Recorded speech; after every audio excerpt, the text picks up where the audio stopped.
कभी किसी सुरंग से बाहर निकले हैं आप? कैसा ना भूल पाने वाला अनुभव होता है ना, कितना भयावह अनुभव होता है। मानो हर पल ऐसा लग रहा होता है कि यदि इस सुरंग में बंद हो गए तो क्या होगा, कैसे निकलेंगे इस सुरंग से। सर्वत्र अंधकार होता है।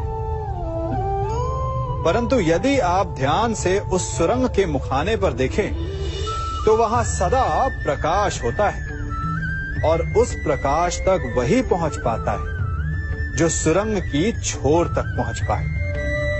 और ऐसा ही हमारा जीवन भी है। इसी प्रकार कई बार हम स्वयं को निराशा की सुरंग में पाते हैं, जहां बाहर जाने का मार्ग नहीं सूझता। मानो जैसे जीवन आनंद सब समाप्त हो जाएगा। परंतु ऐसी परिस्थिति में ठीक उस सुरंग की भांति इस निराशा को समाप्त करने वाला आशा का प्रकाश उसे ही मिलता है जो निरंतर आगे बढ़ता रहे। यदि आपके जीवन में कभी भी निराशा आए, कोई भी समस्या आए, तो उसका समाधान है निरंतर प्रयत्न करते रहना। प्रयत्न करते रहिए, आपको सफलता अवश्य मिलेगी। कभी आप ब्रह्म मुहूर्त में जगे? जगकर देखिए, संध्या होने के पश्चात जब रात्रि का अंधकार सारे संसार को धीरे धीरे अपने अंधकार में निगलने लगता है, तो यही अंधकार ब्रह्म मुहूर्त में भोर होने से ठीक पूर्व तनिक अधिक काला हो जाता है। कुछ समझे? हमारा जीवन भी कुछ ऐसा ही होता है। जब हमारे जीवन की समस्याएं अपने अंत पर होती है, तो यही समस्याएं एक भीषण रूप लेकर हमारे समक्ष प्रस्तुत हो जाती है, और ऐसे परिस्थिति में अधिकतर लोग हार मान जाते हैं, भय खा जाते हैं। परंतु यदि आप हार न माने, भय न खाएं, दृढ़ रहें, निरंतर आगे बढ़ते रहें, तो प्रकाश के रूप में हमारा स्वागत करने के लिए सूर्य उदय सदा हमारे समक्ष प्रस्तुत रहेगा। आपने बरगद के वृक्ष को देखा है? जितना विशाल उतना दृढ़।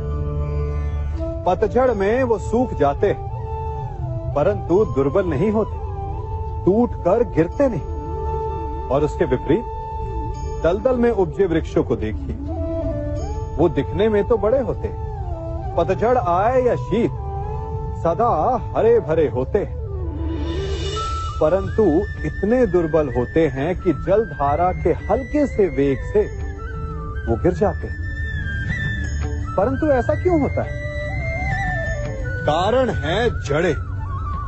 जिसकी जड़ें दृढ़ भूमि में है, वो हर चक्रवात, हर ऋतुओं को सह लेता है, और जिसकी जड़ें दलदल में है, वो स्वयं की जड़ों को दुर्बल बना लेता है। कुछ ऐसा ही मनुष्य भी होता है, जो अधर्म, कुकर्म और असत्य की धरा पर उपजा है। वो समय की एक मार भी नहीं सह पाता, और जो मनुष्य सत्य, धर्म की धरा पर उपजा है, वो हर समस्या से अविचलित हो जाता है। अब आप पर निर्भर करता है कि आप क्या बनना चाहते हैं। हमारे जीवन में मित्र और शत्रु बड़ा महत्व रखते हैं। यदि गंभीरता से सोचा जाए तो ऐसा कोई क्षण नहीं जब हम अपने मित्रों के बारे में ना सोचते हो, या फिर अपने शत्रुओं के बारे में। हमारा हर कार्य या तो हमारे मित्रों के हित के लिए होता है, या फिर हमारे शत्रुओं के अहित के लिए। हम हर स्थान या तो अपने मित्रों के साथ होते हैं, या फिर अपने शत्रुओं के साथ। कोई नहीं चाहता कि उनका शत्रु प्रसन्न रहे। हर कोई अपने शत्रु को नष्ट कर देना चाहता है, और ऐसा करने के लिए वो हर संभव प्रयास करता है। उसे आर्थिक, मानसिक और शारीरिक हानि पहुंचाने का प्रयास करता है।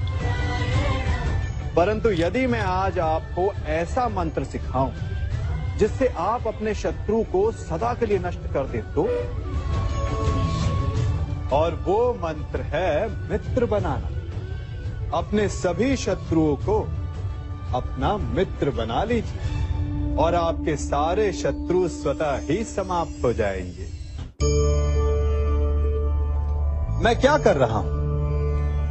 मैं दिए प्रज्वलित कर रहा हूं ताकि अंधकार को मिटा सकूं। अब आप कहेंगे कि इसमें कौन सी बड़ी बात है ना? परंतु इसमें महत्वपूर्ण बात समझने के लिए यह है कि मैं क्या नहीं कर रहा हूं, और मैं अंधकार नहीं कर रहा हूं। क्योंकि अंधकार को मिटाने के लिए प्रकाश का अस्त्र तो उठाना ही पड़ता है। बुराई को बुराई से नहीं, अच्छाई से जीता जाता है। अन्याय को अन्याय से नहीं, न्याय से लड़ा जाता है। क्रोध को क्रोध से नहीं, क्षमा का साथ लेना होता है। ठीक उसी प्रकार एक लोहा लोहे को काटता है, परंतु एक ठंडा लोहा ही गर्म लोहे को काट सकता है। इसलिए यदि आपको अपने जीवन में विजयी होना है तो अपने शस्त्रों को, अपने अस्त्रों को सोच समझ कर उठाइए, क्योंकि एक अनुचित सोच परिणाम पर भारी प्रभाव डाल सकती है। आप सब सोच रहे होंगे कि ये क्या मैं करने लगा। मैं इस पौधे को जड़ से उखाड़ रहा हूं। आश्चर्य हो रहा है ना कि एक पौधे को उखाड़ना या काटना ना केवल एक अपराध है अपितु पाप भी है। तो फिर मुझे ऐसा करने की क्या आवश्यकता पड़ गई? क्योंकि कई बार विनाश ही सृजन तक पहुंचाता है।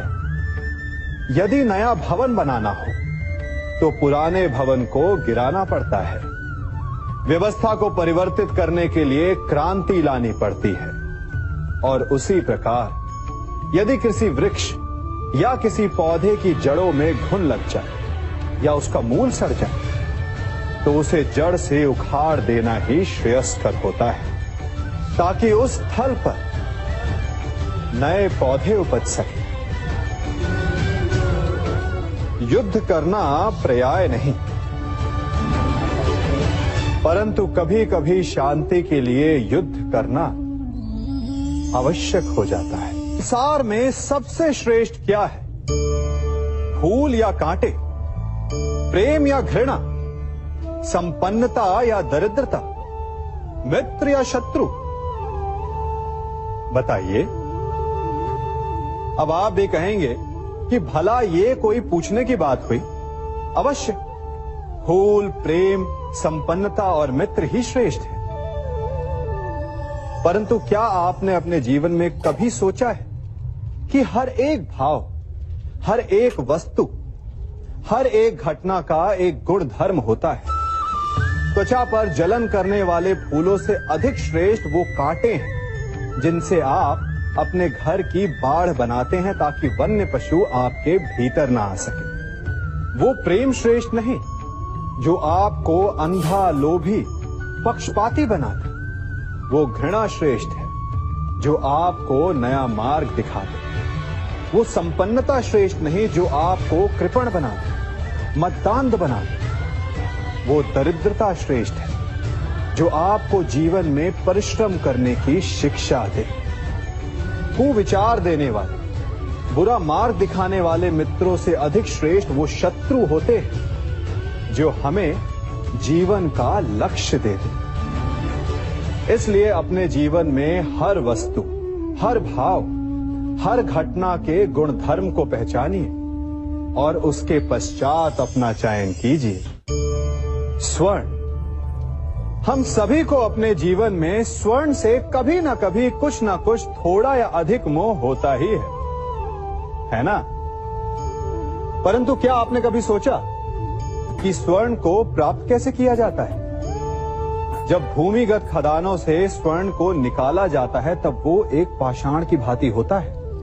ऐसा पाषाण जिससे आप किसी को भी मार सकते हैं, परंतु उसे आभूषण के रूप में स्वयं के शरीर पर धारण नहीं कर सकते। यदि उसे आभूषण बनाना है तो उसे लंबी यात्राएं करनी होती है। उस पाषाण को पिघलना होता है, सुनार के हथौड़ी की अनेकों चोटें खानी पड़ती है, फिर काट छाट और उसके पश्चात जाकर वो ऐसा आभूषण बनता है जो हमें वर्षों तक, सदियों तक लुभाता रहता है। इसलिए यदि आपको समय पर विजय पानी है तो स्वयं के निर्माण पर समय देना होगा।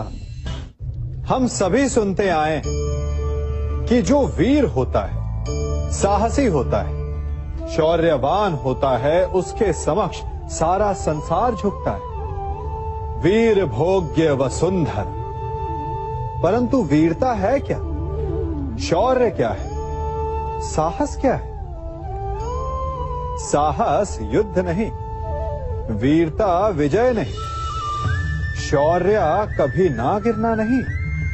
साहस किसी चुनौती के समक्ष खड़े होने का भाव है, तो वीरता उस चुनौती को उत्तर देने के लिए पूर्ण परिश्रम लगा देना है। और शौर्य का अर्थ है गिरकर फिर से उठने का साहस रखना, बार बार प्रहार करके वीरता दिखाना, निरंतर प्रयास करते रहना, निरंतर परिश्रम करते रहना।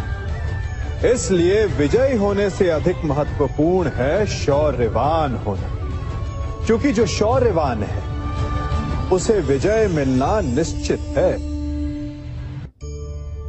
हम सभी बचपन से ये सुनते आए हैं कि अच्छे मित्र हमारे जीवन को पूर्णतः परिवर्तित कर सकते हैं, है ना? अच्छे मित्र, परंतु कौन? जिनसे आप प्रश्न पूछें और वो मित्र बिना किसी पक्षपात के, भय रहित होकर, बिना किसी लालच के आपको उचित उत्तर दे। परंतु सबके समक्ष ये समस्या आ जाती है कि आज के समय में ऐसे मित्र मिलना दुर्लभ है, वो तो होते ही नहीं।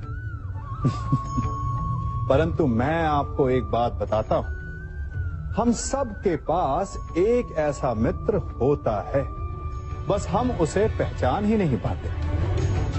वो है दर्पण। दर्पण के समक्ष खड़े होकर आप स्वयं से पूछिए कि यदि आज आपका अंतिम दिन होता तो क्या आप वही करते जो आप कर रहे थे? आपको उत्तर मिले या ना मिले, परंतु आपकी दिशा अवश्य बदलेगी। इसलिए आपसे अतिरिक्त आपका सबसे घनिष्ठ मित्र, सबसे अच्छा मित्र और कोई नहीं।